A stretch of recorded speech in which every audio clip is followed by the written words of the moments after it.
Hi, I'm Lakota. This is our Saturday devotional for our Saturday and Holy Week. And today's scripture comes from Matthew chapter 27, verses 57 through 66.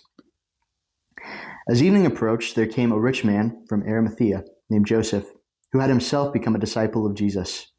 Going to Pilate, he asked for Jesus' body, and Pilate ordered that it be given to him. Joseph took the body, wrapped it in a clean linen cloth, and placed it in his own new tomb that he had cut out of the rock. He rolled a big stone in front of the entrance to the tomb and went away. Mary Magdalene and the other Mary were sitting there opposite the tomb. The next day, the one after preparation day, the chief priests and the Pharisees went to Pilate. "Sir," they said, "we remember that while he was still alive, that deceiver said, 'After 3 days, I will rise again.' So give the order for the tomb to be made secure until the third day. Otherwise, his disciples may come and steal the body and tell the people that he has been raised from the dead. This last deception will be worse than the first." "Take a guard," Pilate answered. "Go make the tomb as secure as you know how." So they went and made the tomb secure by putting a seal on the stone and posting the guard. So the passage that we just read comes immediately after the death of Jesus. And this time in between his death and his resurrection, it's a time of uncertainty. It's a time of doubt. But interestingly, right after the account in Matthew of Jesus' death, we see two different responses during this sort of in-between time. The first is that of Joseph of Arimathea. He would have been a rich man. He was a member of the Sanhedrin, and he loved Jesus.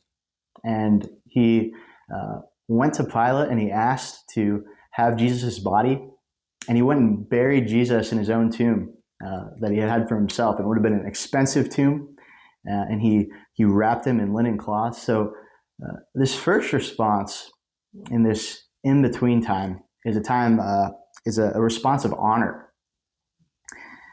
The second is that of the chief priests and the scribes.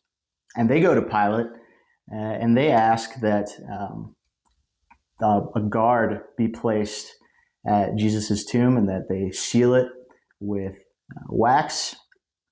And they did this because they went to secure the tomb because they feared, and they told Pilate that they feared that the disciples would come and steal the body.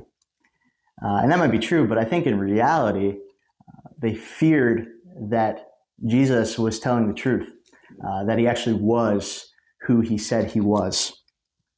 And so we have these two different responses, one of honor and one of dishonor, of rebellion, of denying the truth. And so the time between Jesus' death and his resurrection, like I said earlier, it's a time of difficulty. It's a time of confusion. And we actually live in a similar time.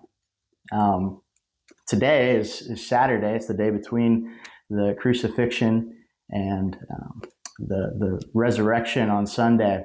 But in the same way, we live in an in-between time in that Jesus, he has ascended into heaven, and we're waiting on his return.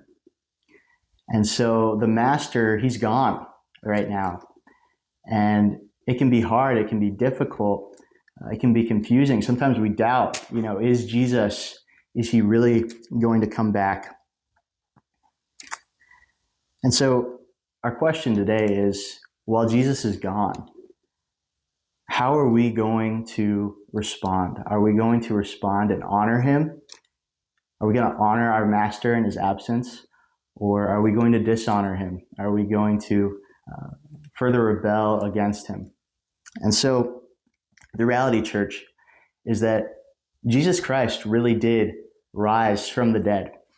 And that reality changes everything about the way that we live. And so I implore you today to live for Jesus, to honor him with your life.